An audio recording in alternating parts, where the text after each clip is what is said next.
Hola chiquillos, ¿cómo están? Como saben, vamos a utilizar este medio para ver si podemos avanzar de mejor manera en los contenidos. Antes de centrarnos en la literatura, que de eso trata las diapositivas, como ustedes pueden ver, quiero que nos acordemos de lo que hemos hecho hasta ahora. Primero comenzamos con ortografía, con el correcto uso de homófonos. Después, en la primera guía que les mandé, les entregué el último grupo de homófonos que nos faltaba por revisar, aparte de ejercicios. Pero ya en la segunda guía cambiamos absolutamente de tema y nos imbuimos en el mundo literario. Por eso considero que es importante que revisemos ciertas características básicas. Ya ahí tenemos los objetivos.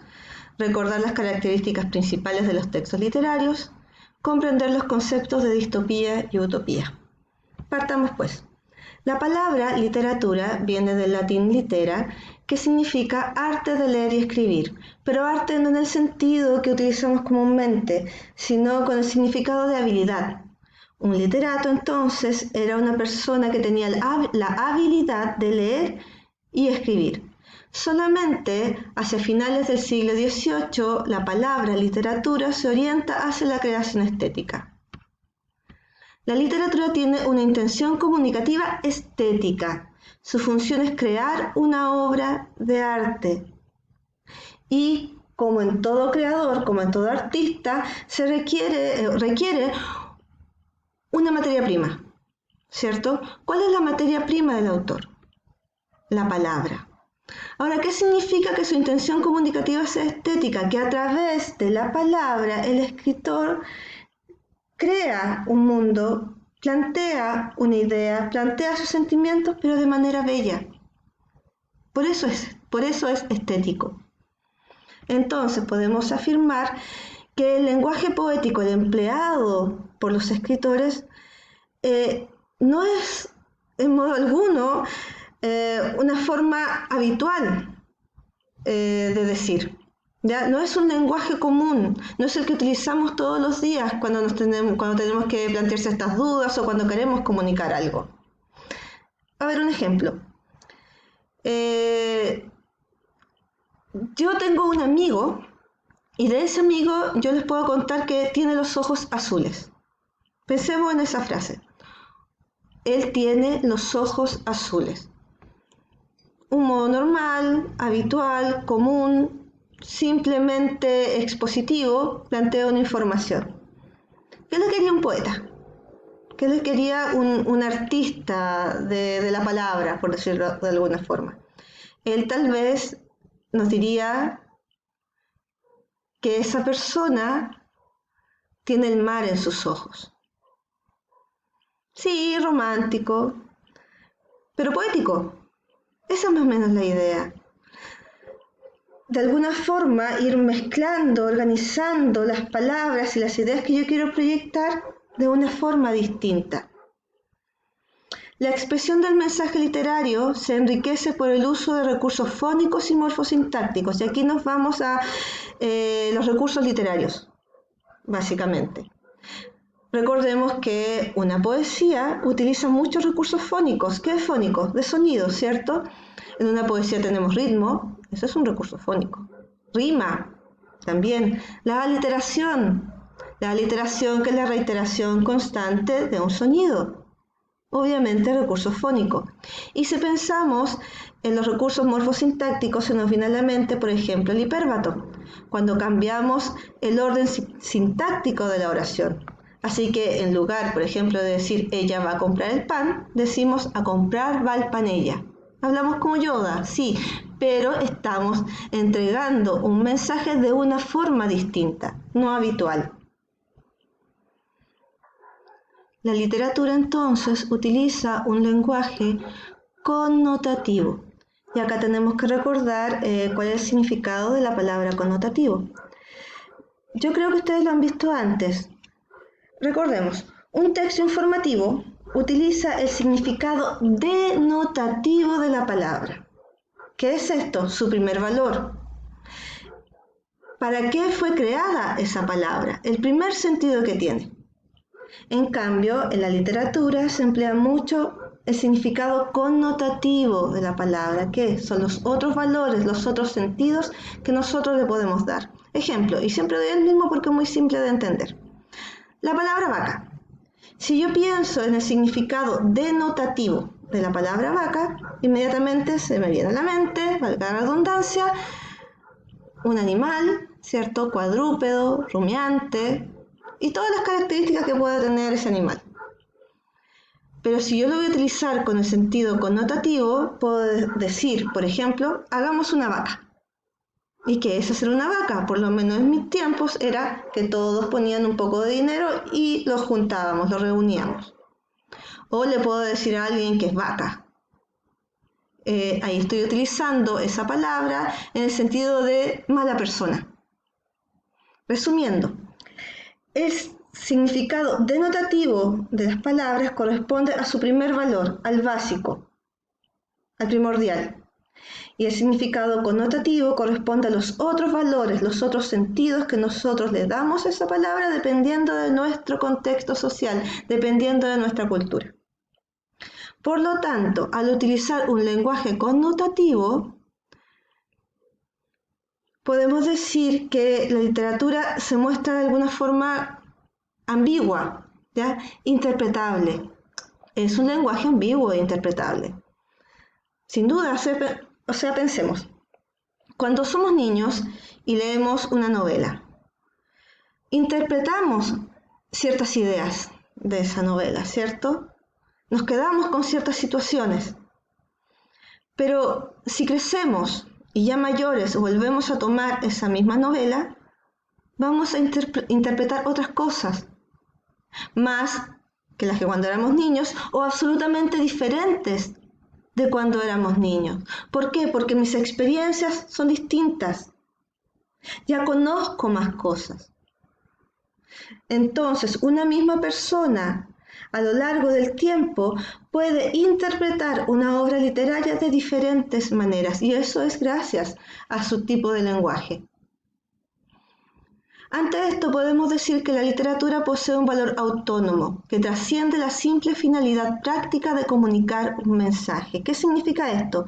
Que más allá de entregar una información, de entregar una idea, a la literatura lo que le preocupa es cómo yo entrego esa idea, qué palabras utilizo, cómo yo organizo esa historia para que sea distinta, para que sea creativa. La literatura es un acto de comunicación verbal, cuyo valor estético radica en la forma, como se los decía antes, en que se expresa el mensaje. Ya, sigamos. Un concepto importante en la literatura es el de ficcionalidad. Ficcionalidad en tanto representación de la realidad. Ojo, representación, no copia de la realidad. Lo que hace la literatura es extraer, sacar elementos de nuestra realidad, la lógica con que funciona nuestra realidad y crear algo nuevo, algo distinto. Por ejemplo, yo podría sacar lo que está pasando ahora, el contexto de esta pandemia, el contexto de la cuarentena, y mediante eso crear una novela romántica y mostrar cómo mis personajes no pueden verse porque tienen que estar encerrados, ¿ya? Estoy tomando elementos de la realidad, pero estoy creando una historia distinta, algo que no ha pasado, algo que no pasa, de hecho, porque es mi propia invención. Otro concepto importante, verosimilitud. Esta realidad que yo creo en mi obra, en este mundo que yo narro, tiene que ser verosímil. ¿Qué significa esto? Parecer verdadero, tiene que ser creíble. Que dentro de esta situación que yo estoy inventando, la lógica que lleva a cada uno de los pasos, a cada una de las acciones, tiene que estar de acuerdo con la lógica de ese mundo que yo creé. Ejemplo, la Caperucita Roja. Todos conocemos ese cuento. Para nosotros, lectores, no nos resulta extraño, o a nosotros no nos resulta extraño, observar cómo en esta historia una madre manda a su hija sola al bosque. No, porque dentro de ese contexto, dentro de esa realidad, sí es factible. Tampoco nos resulta raro que se encuentre con un lobo y el lobo le hable. funciona. Es la ley o la lógica de ese mundo narrado. Ahora, cuando ya el lobo se traga a la abuelita, se traga a la caperucita, llega el leñador, abre al lobo, saca a las dos mujeres intactas y vivas y después echa el lobo al río lleno de piedras, tampoco nos parece extraño. ¿Por qué? Porque toda esa lógica funciona dentro de ese mundo. Ya es verosímil dentro de ese mundo creado. ¿Qué pasa cuando se corta esa verosimilitud? La historia, la narración, la creación pierde valor. Por ejemplo, en este mismo cuento de la caperucita, si en lugar del lobo apareciera, por ejemplo, Goku, y le lanzaron Kamehameha al lobo, el lobo explota y aparecen las dos mujeres sanas y salvas. Se pierde un poquito la lógica de ese mundo narrado. Se pierde la verosimilitud y por lo tanto también la obra pierde valor.